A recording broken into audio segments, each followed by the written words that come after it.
We don't have a number. Okay, well that's not very helpful. So accommodation in Rwanda, obviously it's sat there empty at the moment. At what cost? Well, that's the cost that the government of Rwanda is bearing. Okay, so what's the weekly cost of that accommodation? Do we know what we're paying for, what we're not using? So we're not the way the agreement between the two governments is structured means that we're not paying the actual costs. We're paying a certain amount, which is based on an assessment of how much it will cost, and then the actual costs are paid for by the government of Rwanda, and then they bear any risk if those costs happen to be higher than what we had okay, let's try a third question, which I'll probably not get an answer to.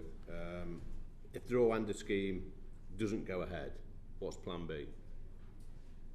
I think the Prime Minister and Home Secretary and other ministers will be the right people to answer that question. They haven't gone home. I don't know. We don't know. So you have no idea where those 17,316 people are? I don't think we know where all those people are, no. You have no idea. Thank you very much, Chair. Can I just ask, Mr Ridley, why don't you have the figures for withdrawals? Why are you not able to confirm what Tim Lawton just said? In terms I just haven't got the precise number in front of me. Quite an important figure to have had, though, isn't it? I find this amazing that we were going to talk to you, obviously, about the backlog because it's a key Prime Minister priority. He said by the end of December we're going to clear the legacy backlog. So I would have thought you would have been, chapter and verse on all the figures in relation to the backlog and what had happened to all those claims, withdrawals, ones that have been accepted, ones that have been turned down. Don't you have any of that information? So we've got all of that information. Indeed, we're managing all of that information. The teams are managing that daily.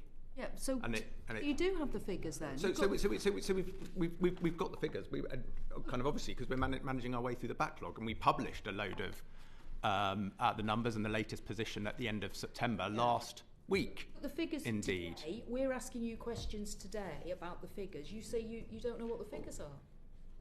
I mean, I just don't have a table right in front of me at this moment. Why don't you? I think that it's actually really disrespectful to this committee that you don't come prepared for questions.